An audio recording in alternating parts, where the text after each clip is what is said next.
다 같이 경배 찬양 드림으로 3일밤 예배 우리 하나님 앞에 드리겠습니다. 모든 영광 하나님께, 모든 영광 하나님께, 모든 영광 하나님께.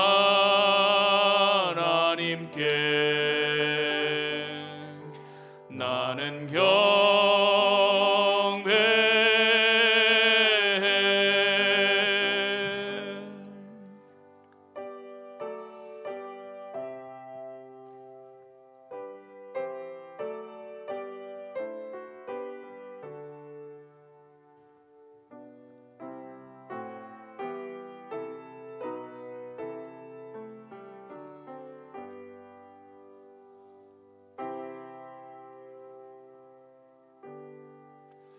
거룩하신 하나님 아버지, 3일밤 예배를 드릴 수 있게 하셔서 감사합니다. 예배 가운데 영광을 거두어 주시고 우리에게는 큰 은혜 베풀어 주시옵소서. 예수님의 이름으로 기도드리옵나이다. 아멘. 찬송가 251장 함께 찬송 부르겠습니다.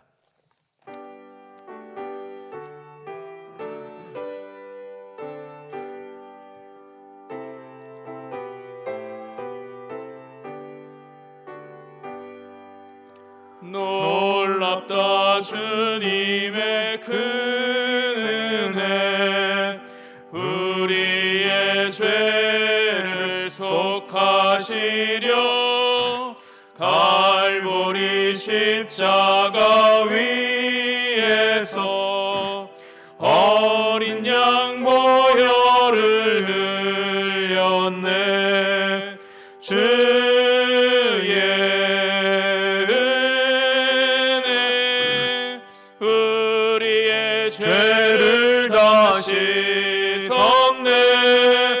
주의 은혜 우리의 죄를 다 씻었네.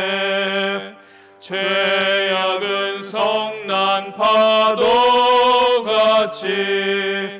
우리 영혼을 위협하나 헤아릴 수 없는 주네.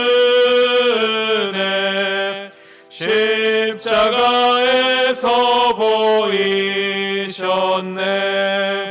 주의 은혜 우리의 죄를 다 씻었네.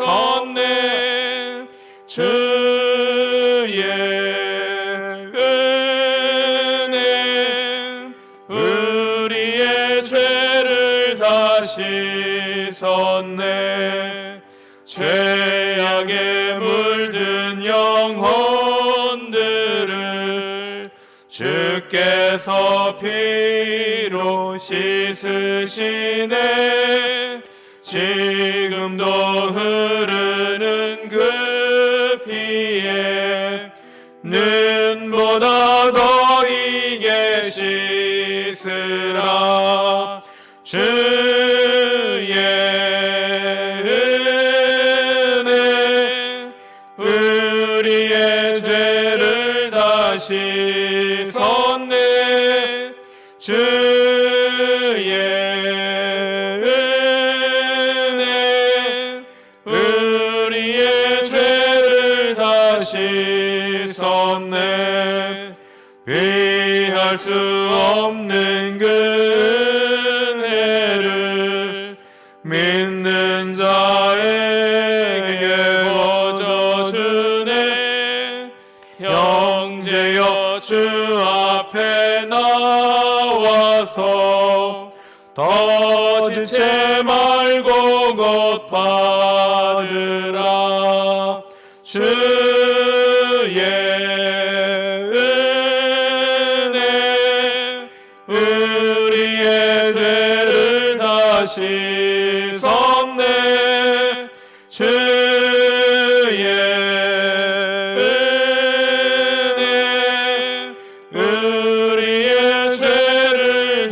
하시소네. 함께 기도하시겠습니다. 3일 밤을 맞이하여 예배를 드릴 수 있게 하심에 감사하고, 예배를 드리면서 우리의 죄 씻음 받기를 바라고 다시 돌이켜 주께로 돌아가는 은혜가 있게 하여 주시옵시고, 주님 은혜로 우리의 모든 것이 하나님 기뻐하시는 대로 변화되게 하여 주시옵소서. 영육간에 고침받고 하나님 기뻐하시는 사람으로 변화된 새 사람 되어 살게 하여 주시옵소서. 같이 한번 기도하시겠습니다. 거룩하신 하나님 아버지, 3일 밤을 저희에게 허락하시고 그 가운데 예배로 나갈 수 있게 하시니 감사합니다. 하나님이 은혜 주셔서 아버지 예배의 자리에 있게 하시오니, 아버지 예배를 통하여 주 예수 그리스도의 보혈에 아버지 죄 씻음, 그 피의 능력의 권세를 다시 힘있게 도와주시옵시고, 하나님의 은혜의 보좌 앞에 나아가는 우리를 아버지 그의 피 권세에 의지하여 아버지 하나님의 성령께서 아버지 하나님의 우리를 붙드시며 위로하시며 강건케 하시며 함께하여 주셔서 은혜를 충만히 받을 수 있게 도와주셔서 아버지 이전의 것들을 다시 버리고 또 하나님 기뻐하시는 새 사람 되어 살기로 작정하고 결심하고 자원하는 심령을 저희에게 더하여 주시옵소서. 아버지 그럴 때 우리 가운데 있는 연약함과 악함을 버리고 하나님의 우리 육신의 아버지 아픈 것들을 고쳐주시고 도우시는 은혜가 있게 하기를 간절히 바라오니, 주여 주여 역사하소서, 주여 저희를 도우소서. 하나님 함께 하시길 간절히 바라고 기도합니다. 주여 주의 은혜가 아버지 우리와 우리 가족들에게 함께하여 주시옵시고, 특별히 코로나19와 아버지 여러 일들로 아버지 하는 어려움을 겪고 있는 분들 가운데 손을 대어 주셔서 아버지 고쳐주시고 낫게 하시며, 아버지 갈 길들 할 일들을 아버지 일상의 삶 이상의 좋은 것들로 저희에게 허락해 주시기를 간절히 바라고 기도합니다. 이 예배가 하나님께는 영광이요 우리에게는 기쁨과 감사와 회복의 시간 되게 하여 주실 줄 믿습니다. 아버지 도와주시옵소서. 자비하신 하나님 감사합니다. 3일 밤 예배를 드릴 수 있게 하시니 감사합니다. 걷던 걸음들을 멈추고 저희의 모든 시선을 다시 하나님께 두며 주의 은혜를 받아 주 예수 그리스도의 보혈의 피 권세로 우리 죄 씻음 받는 그 은혜를 다시 체험케 도와주시옵시고, 다시 우리가 하나님 안에서 아버지의 사람으로 자라가고 살아갈 수 있도록 도와주시옵소서. 그 안에서 여러 가지 일들을 하나님께서 직접 개입하여 주셔서 해결하시고 아버지 붙드시며 묶어주시고 풀어주시는 은혜가 있게 하기를 간절히 바라옵고, 특별히 말씀을 듣고 깨닫고 하나님의 뜻대로 살 수 있는 아버지 그런 마음을 저에게 허락하여 주시옵소서. 예수님의 이름으로 기도드리옵나이다. 아멘. 하나님 말씀 봉독하겠습니다. 구약성경 스가랴 14장 12절부터 21절까지입니다. 스가랴 14장 12절부터 21절. 12절부터 봉독하겠습니다. 예루살렘을 친 모든 백성에게 여호와께서 내리실 재앙은 이러하니, 곧 섰을 때에 그들의 살이 썩으며 그들의 눈동자가 눈구멍 속에서 썩으며 그들의 혀가 입속에서 썩을 것이요, 그날에 여호와께서 그들을 크게 요란하게 하시리니 피차 손으로 붙잡으며 피차 손을 들어 칠 것이며, 유다도 예루살렘에서 싸우리니 이때에 사방에 있는 이방 나라들의 보화 곧 금, 은과 의복이 심히 많이 모여질 것이요, 또 말과 노새와 낙타와 나귀와 그 진에 있는 모든 가축에게 미칠 재앙도 그 재앙과 같으리라. 예루살렘을 치러 왔던 이방 나라들 중에 남은 자가 해마다 올라와서 그 왕 만군의 여호와께 경배하며 초막절을 지킬 것이라. 땅에 있는 족속들 중에 그 왕 만군의 여호와께 경배하러 예루살렘에 올라오지 아니하는 자들에게는 비를 내리지 아니하실 것인즉, 만일 애굽 족속이 올라오지 아니할 때에는 비 내림이 있지 아니하리니 여호와께서 초막절을 지키러 올라오지 아니하는 이방 나라들의 사람을 치시는 재앙을 그에게 내리실 것이라. 애굽 사람이나 이방 나라 사람이나 초막절을 지키러 올라오지 아니하는 자가 받을 벌이 그러하니라. 그날에는 말 방울에까지 여호와께 성결이라 기록될 것이라. 여호와의 전에 있는 모든 솥이 제단 앞 주발과 다름이 없을 것이니 예루살렘과 유다의 모든 솥이 만군의 여호와의 성물이 될 것인즉 제사 드리는 자가 와서 이 솥을 가져다가 그것으로 고기를 삶으리라. 그날에는 만군의 여호와의 전에 가나안 사람이 다시 있지 아니하리라. 아멘. 하나님 아버지, 저희에게 하나님 아버지의 거룩하신 뜻을 담은 말씀을 주셔서 감사합니다. 저희가 아둔하고 부족하오니 성령 하나님을 보내주셔서 하나님 말씀을 듣고 읽을 때에 조명하여 주시고 깨닫게 하시고 주신 말씀으로 힘을 얻어 살아갈 수 있게 도와주시옵소서. 예수님의 이름으로 기도드리옵나이다. 아멘. 요즘 어르신들 모이면 대화를 시작할 때 그 중요 주제 중에 하나가 코로나 백신 주사 맞았는가 하는 게 주 대화 중에 하나입니다. 그래서 그 맞은 분들은 맞은 분대로 어떠했는지, 후유증은 있었는지, 또 어떤 차이가 있는지 서로 이야기들을 나눕니다. 코로나19 바이러스 백신 접종을 온 국민이 다 해서 정부가 말한 대로 집단 면역이 생기고 나면 그러면 세상은 어떻게 변화될까요? 저는 혼자 주관적으로 이런 생각을 해봤습니다. 그동안 우리에게 변화된 일들이 몇 가지 있는데, 첫째는 손을 청결하게 하고 깨끗이 씻는 우선 청결 부분이 그래도 많이 습관 잡지 않았을까, 습관되지 않았을까 하는 생각입니다. 코로나19 때문에 감기 걸려 병원 찾아온 사람이 많이 줄었다는 게 바로 그런 것으로 인하여 되지 않았을까 생각합니다.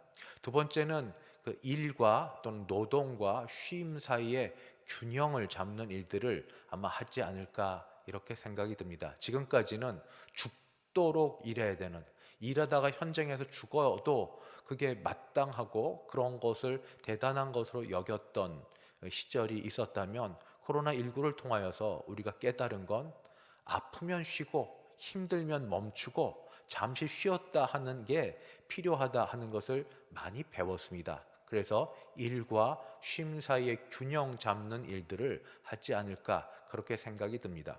세 번째는 일을 하는데 꼭 대면 만나서 하는 것만이 아니라 비대면 만나지 않고 일을 할 수 있는 부분들이 여럿 있고, 그 일을 통해 만나서 하는 것 이상으로 효율적인 일들을 발견하게 되어 아마 앞서가는 코로나19가 발발하지 않았다면 앞서가는 몇몇 기업들 안에서만 그런 모임과 회의가 진행돼 있을 터이지만, 이제부터는 이런 게 대중적으로 많이 활용되지 않을까 이렇게 생각이 듭니다. 그런데 단순히 일상으로 돌아가는 것 외에 코로나19가 맞춰지고 또는 집단 면역이 이루어지고 나면 사회도 그냥 예상할 수 있는 이 정도라도 변화될 수 있다고 여긴다면, 단순히 작은 눈에 보이지 않는 전염병이지만 감염되는 그런 병균을 이긴다든지 또는 거기에서 자유롭게 될 때 이런 생활 습관, 사고방식이 바뀌어지고 사회가 바뀌어지는 일이 일어난다면, 그러면 더 중요한 것, 하나님께서 여호와의 날이라고 하는 그 일을 통하여, 그 날을 통하여 무언가 일을 일으키시고 그리고 무언가 변화를 일으키신다면 이 세상은 얼마나 많이 달라질까요? 갑자기 하늘과 땅이 말려 올라가고 뭐 그런 것 말고, 오늘 스가랴 마지막 장 말씀에서 보여주고 있는 그러한 눈에 보일 수 있는, 상상할 수 있는 그런 변화, 그러나 스가랴서에서 더 이상은 나가지 않으려고 합니다. 조심스러워서 그냥 상식적으로 생각할 수 있고 설명 가능한 정도까지만 해서 여호와의 날, 그날이 되면 하나님이 일으키실 변화가 무엇인지, 그리고 우리가 무엇을 기대하며 그리고 지내야 될지를 한번 스가랴서 마지막 장 마지막 부분을 통해서 살펴보려고 합니다. 지난 시간에 스가랴서에 대해서 말씀을 드릴 때 소선지서 12개의 소선지서 중에 가장 긴 14장으로 되어 있다 말씀을 드렸습니다. 호세아서도 14장으로 되어 있지만 호세아서보다 전체 길이가 절수가 더 길고 단순히 긴 걸 넘어서서 제가 말씀을 준비하면서도 많이 여러 번 읽었습니다. 정말 본문 여러 번 읽고 관련된 이것저것 자료 많이 찾고 해도 그렇게 쉽지 않은, 그러니까 스가랴서는 그때마다 모든 신학자들이 말하기를 소선지서 중에 이해하기 가장 어려운, 쉽지 않은 그런 책이다라고 말을 하는데, 그처럼 스가랴서는 쉽지 않은 그 책의 마지막 부분에, 그래도 지난주 말씀드린 거는 마지막 때에 주인공이 등장하는데, 주인공이 등장하는 것을 저는 그때 14장의 5절의 끝부분, 여호와께서 임하신다, 하나님의 임재, 숨모 계셨던 건 아니지만 죄인된 눈에 보이지 않았던 여호와께서 이제 임하신다는 임재와, 그리고 9절 말씀을 아주 중요한 말씀으로 읽었습니다. 제가 14장 9절 말씀을 한 번 더 봉독하도록 하겠습니다. 14장 9절입니다. 여호와께서 천하의 왕이 되시리니 그날에는 여호와께서 홀로 한 분이실 것이요 그의 이름이 홀로 하나이실 것이라. 이 한 절 말씀에 많은 것들이 담겨져 있습니다. 여호와께서 왕이 되시는데 유대 민족 이스라엘의 왕이 되는 걸 넘어서서 천하의 왕이 되신다. 문자적으로 하면 모든 민족 지상의 왕이 될 뿐 아니라 신학자들의 말에 의하면 전 우주적 범위에서 왕이 되신다 하고 말씀하고 있습니다. 그리고 계속 선지서에서 말하고 있는 그날 여호와의 날, 그날에는 여호와께서 홀로 한 분이시고 그의 이름이 홀로 하나이실 것이라. 하나님 앞에서 어떤 우상도 그 명함을 내밀지 못할 정도요, 하나님의 하나님 되심을 드러내는 그것이 바로 그날에 있고 그날에 모두가 알게 될 일이다 하고 말씀을 드렸습니다. 스가랴서에서도 바로 이런 일들이 마지막 이제 오늘 읽은 부분에서 세 가지 형태로 드러납니다. 첫 번째는 심판입니다. 여호와의 날은 계속 말씀드린 것처럼 심판과 동시에 구원이 이루어집니다. 하나님을 배반하고 하나님의 편에 섰던 하나님의 백성을 괴롭히고 그들을 약탈했던 민족들, 이방 민족을 향하여는 하나님이 심판하시는 날이고, 그들을 심판하시기 때문에 그들을 심판하신 이후에 남은 우리 이스라엘에게는 구원받는 날이 됩니다. 첫 번째, 여호와 하나님께서 천하의 왕이 되시고 홀로 한 분이신 그런 하나님이 되신 그날에 이루어질 첫 번째 것은 심판 또는 이방 민족에 대한 멸망입니다. 오늘 읽은 말씀만으로 봐도 굉장히 섬찟할 정도의 말씀이 있습니다. 첫 번째는 전염병, 재앙이라고 불리는 전염병에 의해서 말 그대로 문자적으로 썩는다는 표현이 세 가지가 나옵니다. 어떻게 나오는가?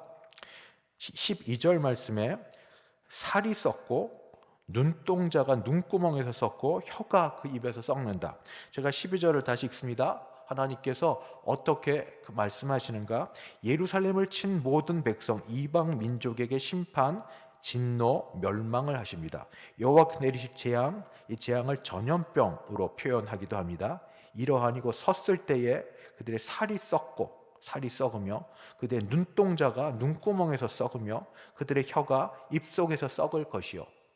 두 번째 일어날 일은 그들 자신끼리 자체적으로 싸웁니다. 외부의 적을 향해서 하나로 뭉쳐서 싸워도 이기기 힘든 편에 자기들끼리 싸우는, 마치 기드온의 전쟁처럼 기드온이 나팔을 불고 그리고 항아리를 깨고 횃불을 들자 어디에서 적이 나왔는지 모르게 자기가 자기 백성 군사들과 싸우는 일들 그렇게 한다 이야기합니다. 13절, 그날에 여호와께서 그들 크게 요란하게 하시리니 피차 손으로 붙잡으며 피차 손을 들어 칠 것이며 서로가 서로를 향하여 대적되어 싸운다 말씀하십니다. 그 다음이 무엇인가? 이제 가만히 있던 유다와 예루살렘도 같이 이 전쟁에 참여해서 이들도 전리품을 얻게 된다 하는 말씀이 14절입니다. 유다도 예루살렘에서 싸우리니 이때에 사방에는 이방 나라들의 보화 곧 금, 은과 의복이 심히 많이 모여질 것이요. 그리고 마지막에 이방 민족들이 갖고 있던 재산이고 소유고 전쟁터의 유용한 무기인 말과 가축들과 이 동물들도 재앙을 당해서 전부 그 고난을 당한다 하는 말씀이 그 15절 말씀에 있습니다. 또 말과 노새와 낙타와 나귀와 그 진에 있는 모든 가축에게 미칠 재앙도, 이게 재앙을 전염병이라고 아까 제가 말씀드렸는데, 그 재앙도 그 재앙과 같으리라.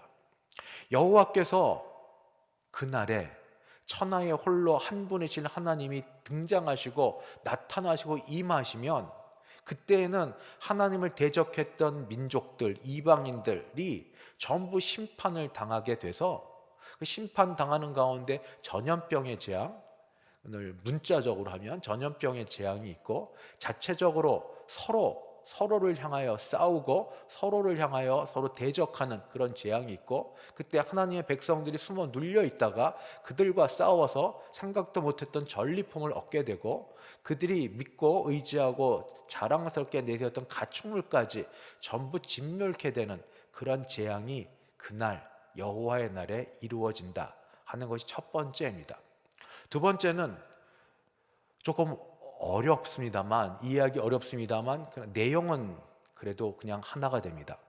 이방인들, 이렇게 멸망당하고 전염병에 넘어진 이방인들 중에도 남은 자가 있습니다.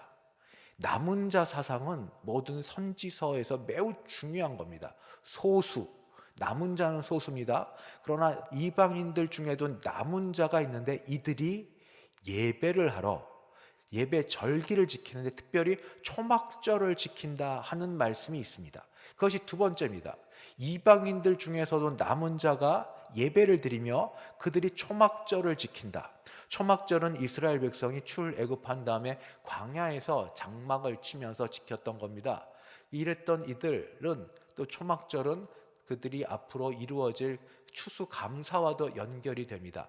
이들에게 다른 절기가 아니라 초막절을 왜 지키는지에 대해서는 다른 설명을 아직 찾지 못했습니다. 그러나 그냥 성경 그대로 초막절이 이 이방인들 중에 남은 자들이 지키고, 만약에 초막절을 지키지 않으면 이들이 먹고 사는 비를 내리지 않아서 가뭄으로 인하여 이들이 고난을 받게 된다. 그래서 이들 이방인들 모두가 하나님께 나아온다 하는 것을 말씀해 주고 있습니다. 그것이 16절부터 19절 말씀입니다. 예루살렘을 치러 왔던 이방 나라들 중에 남은 자가, 이스라엘의 대적자 중에 남은 자가 해마다 올라와서, 이제 하나님이 누구신가? 이스라엘의 왕이 아닙니다. 그 왕, 자기들의 왕 만군의 여호와께 경배하며 초막절을 지킬 것이라.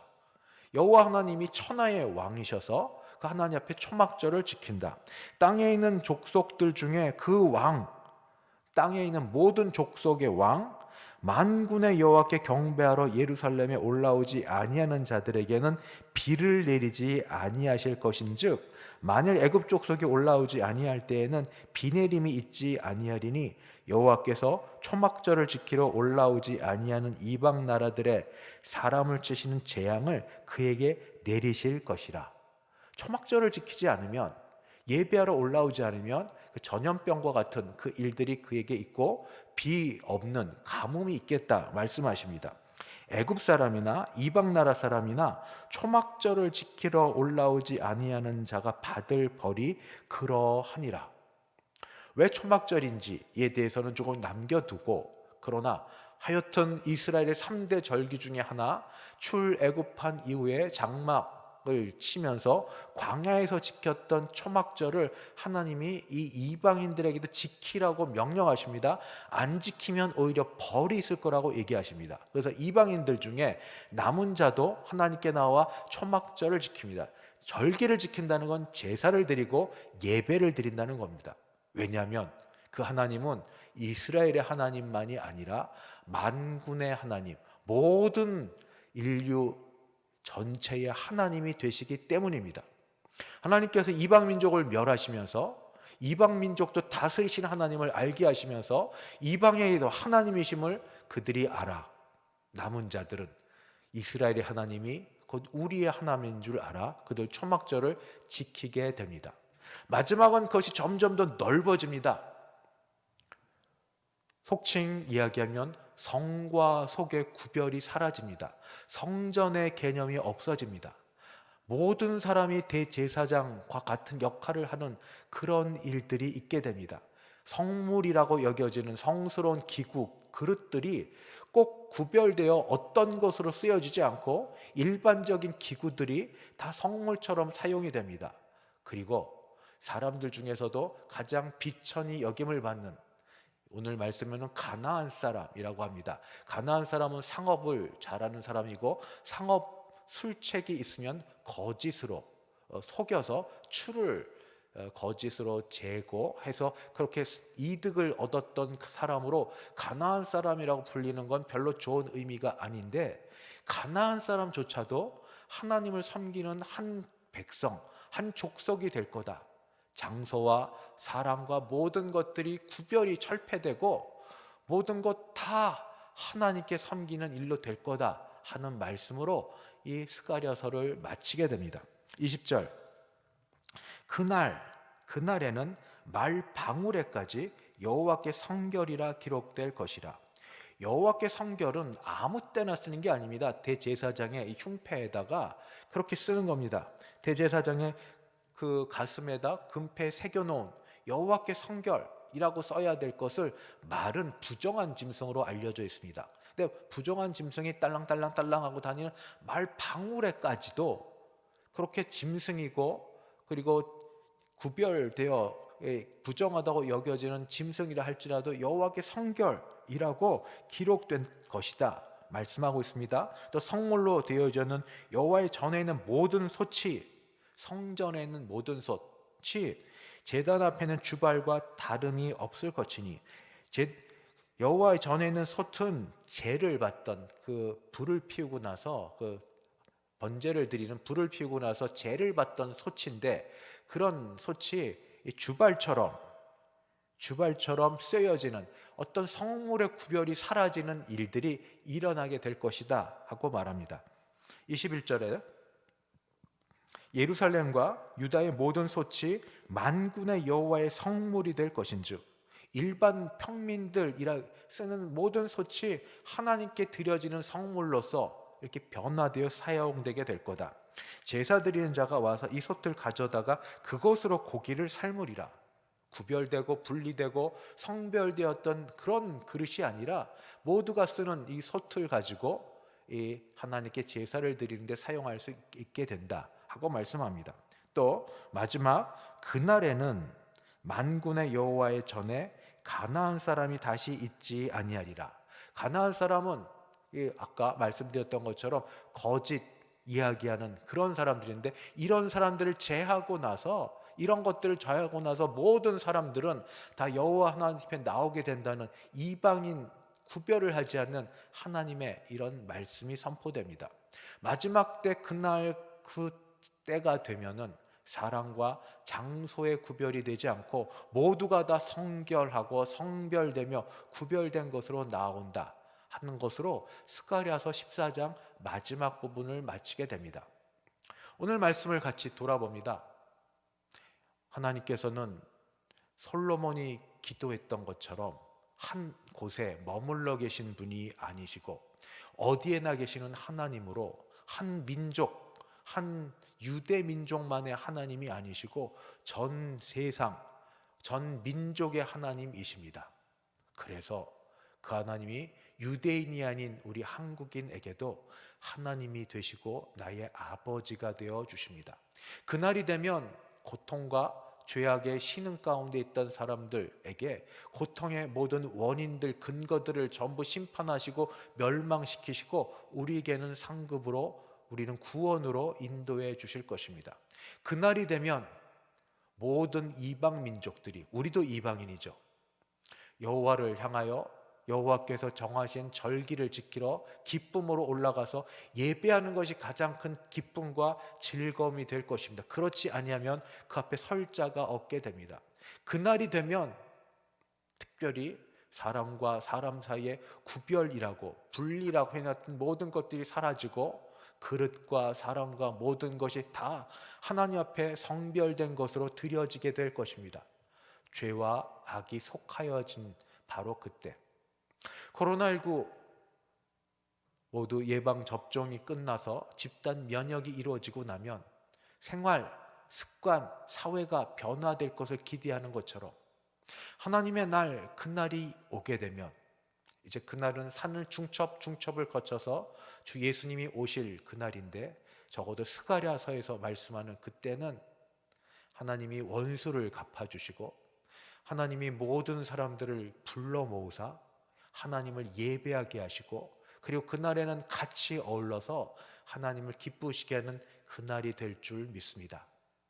하나님께서 우리에게 하나님의 마음을 주셔서 나와 너 사이를 가로막는 작은 것들, 이런 장벽들을 전부 없애주시고 그리스도의 사랑과 화목함으로 한 형제 자매됨을 알게 하시고 함께 모여 예배하는 기쁨과 즐거움이 넘치는 그날 속히 오게 되기를 바라며 우리 하나님 앞에 나아가게 되기를 간절히 바랍니다. 기도하겠습니다.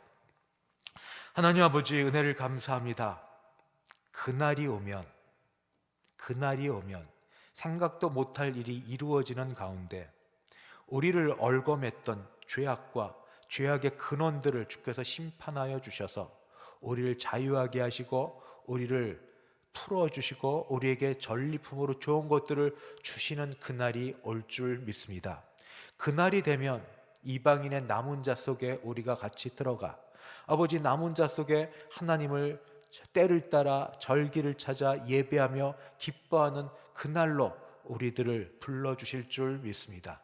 그날이 되면 모든 것의 구별이 사라져서 사람이나 장소나 그릇에 상관없이 다 성별된 것으로 죄악의 요소들을 전부 빼버린 그날로 우리를 불러 하나님을 예배하게 하실 줄 믿습니다. 주여, 그날이 올 것을 기대하며 오늘 하나님을 찾는 우리에게 그런 것들을 맛보게 하여 주시옵소서. 작은 것이라도 예배 가운데 맛보게 하여 주셔서 그날을 사모하며 지내게 하여 주옵소서. 예수님의 이름으로 기도드리옵나이다. 아멘. 찬송가 제10장입니다. 찬송가 10장.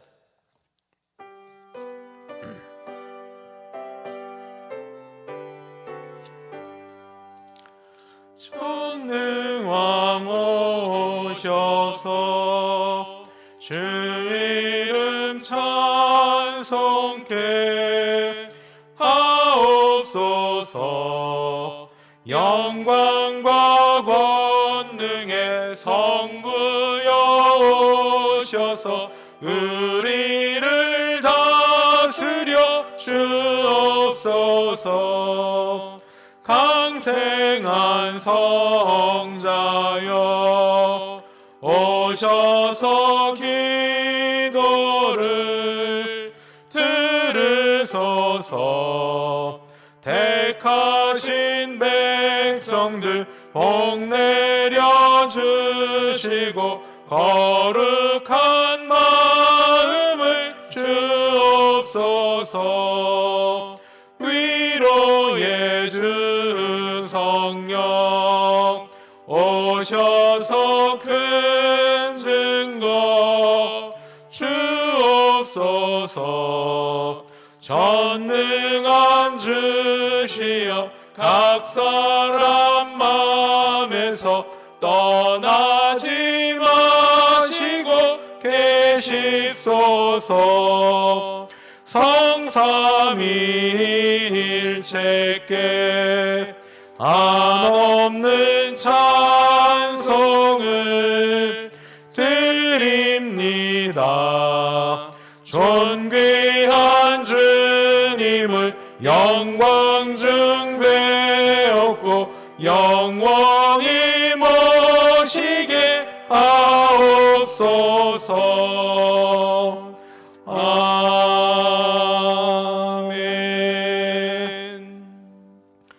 지금은 주 예수 그리스도의 은혜와 하나님 아버지의 그 크신 사랑하심과 성령 하나님의 교통케 하심이 그날이 올 것을 기대하며 오늘도 살아가기를 소원하는 모든 주의 백성들 머리 위에, 그 가정 위에, 우리 교회 위에 이제부터 영원까지 함께 있을지어다. 아멘.